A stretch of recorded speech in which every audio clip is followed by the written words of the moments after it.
Ar-Rahman Ar-Rahim. Four youngsters were sitting around the Kaaba around Asr time, and being close friends, they asked each other that now would be a nice time to make a dua or to make a wish. Perhaps it is a time of acceptance. So every one of us should make a wish or make a prayer at this time.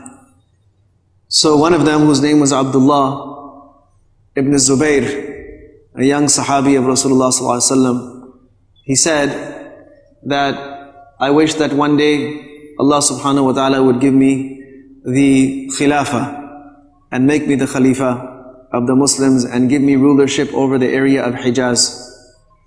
His brother Mus'ab ibn Zubayr, he said, I wish that one day Allah subhanahu wa ta'ala would give me rulership over the two Iraqs, meaning Iraq and Persia. The third one, whose name was Abdul Malik bin Marwan, he said, one day I wish to be the king of the whole world. The fourth one, who was the youngest, his name was Urwah. He said, Urwah, why don't you say something? He said, well, I just wish that Allah subhanahu wa ta'ala grants me the knowledge of deen and the ability to practice on it, and that Allah subhanahu wa ta'ala uses me to spread this knowledge in the whole world. So time passed, and that's exactly what happened.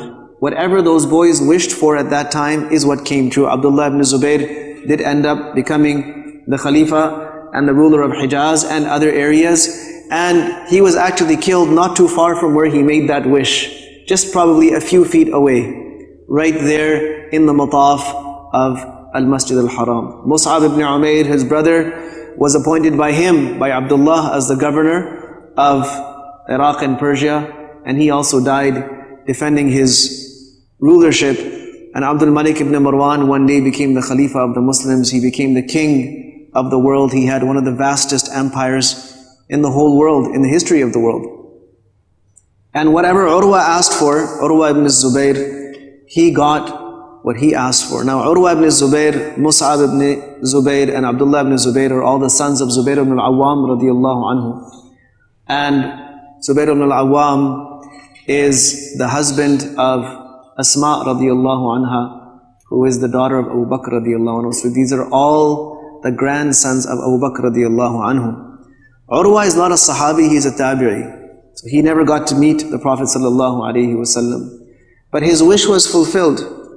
And one time, when he was asked by the ruler of that time, Walid, the son of Abdul Malik, to come and visit him in Damascus, which was the area where they were ruling from, he went and took one of his sons. He had 4 children. He took one of those children with him on this trip. He was the royal guest.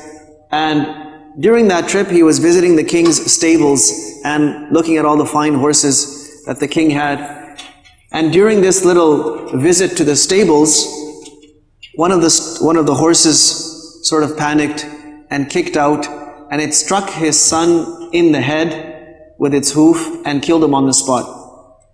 And this was a terrible, terrible disaster for the king, who had brought Urwah with so much love and respect and wanted him to stay there, and on his own property, through one of his own horses, his son had been killed. So it was a very terrible time. And Urwah rahimahullah had to bury his son there. And soon after this, another problem. And this time, it was related to Urwah radiyallahu rahmatullah alayh. He developed a pain in his foot, and his foot started getting swollen, and it started changing colors. So the king, who was already so guilty about what had happened with Urwah's son, called all the doctors from around the world to come and tend to him and look after his foot.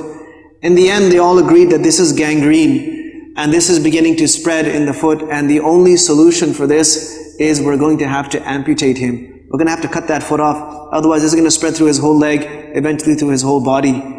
So all the surgeons agreed to do this, and when the time of surgery came, they approached with their tools of cutting and whatever surgical tools they had at that time, and they also had a bowl of this liquid that they wanted him to drink.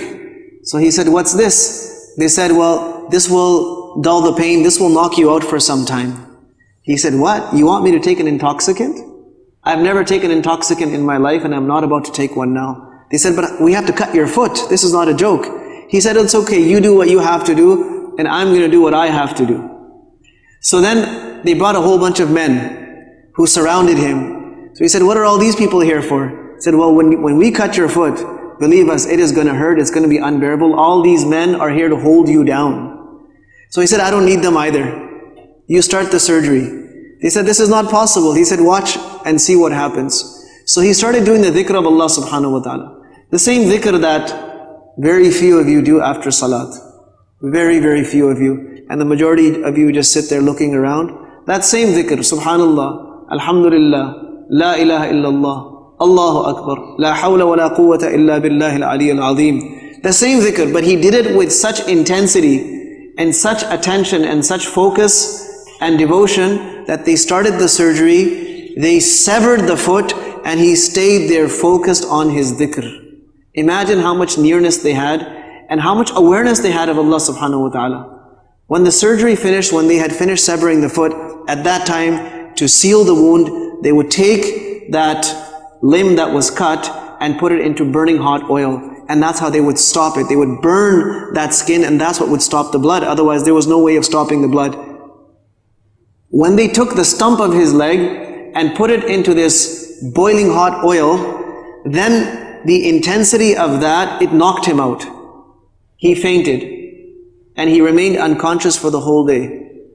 And when he got up after a day, he knew what had happened and he asked to see that foot that they had cut off. This was the first day since he had gained maturity. This was the first day in the life of Urwah that he had missed his tilawat of Qur'an. And he used to finish the Qur'an every 4 days. Yani every single day he would read 1/4 of the whole Qur'an, which is about 7.5 juz. 7.5 juz is what he would recite every single day. This was the first day from as far as he could remember that he missed that tilawat of the Qur'an. When the foot was brought to him, he looked at it and he started turning it around and looking at it, and he said something addressing the foot. He said, أَمَا وَالَّذِي أَمْشَانِي عَلَيْكِ فِي ظُلُمَاتِ اللَّيْلِ إِلَى الْمَسَاجِدِ مَا مَشَيْتُ بِكِ إِلَى حَرَامٍ قَطٍ. I swear by the one who took me on you, O foot, who made me walk on you in the darkness of the night to the masjid, I swear I have never taken one step with you towards anything haram. And then he uttered these couplets. He said, لَعَمْرُكَ مَا أَهْوَيْتُ كَفِّي لِرِيبَةٍ وَلَا حَمَلَتْنِي نَحْوَ فَاحِشَةٍ رِجْلِي وَلَا قَادَنِي سَمْعِي وَلَا بَصَرِي لَهَا وَلَا دَلَّنِي رَأْيِي عَلَيْهِ وَلَا عَقْلِي وَأَعْلَمُ أَنِّي لَمْ تُصِبْنِي مُصِيبَةٌ مِنَ الدَّهْرِ إِلَّا قَدْ أَصَابَتْ فَتًى قَبْلِي. He said, I have never raised my hand towards haram, extended my hand towards haram. I have never walked towards haram. I have never looked at haram. I have never listened to it. I have never thought about it. And as far as this trial of mine that I've lost my foot, many other people in history have had similar problems. Then he went back to Makkah. And when he went back, people came out to greet him. He was one of the great fuqaha, the great jurists and scholars of his time. And masses came out to see him, that he is returning from this trip. But they found that his son is not with him. And they found that he is now walking with a stick and he has no foot. One of his feet are gone. So they said, what happened? So he said, it's like this. Allah subhanahu wa ta'ala gave me 4 children. He took one back and left 3 for me. And He gave me 4 limbs. He took one back and left 3 for me. What He has left for me is much more than what He has taken from me. So these were some moments, some glimpses from the life of one of the great personalities, somebody who grew up with the Sahaba and stayed with them and benefited from them and became a living embodiment of what Islam looks like, what piety looks like, what worship looks like. May Allah subhanahu wa ta'ala enable us to walk in their footsteps. Wa sallallahu wa sallama wa baraka ala nabiyyina Muhammad.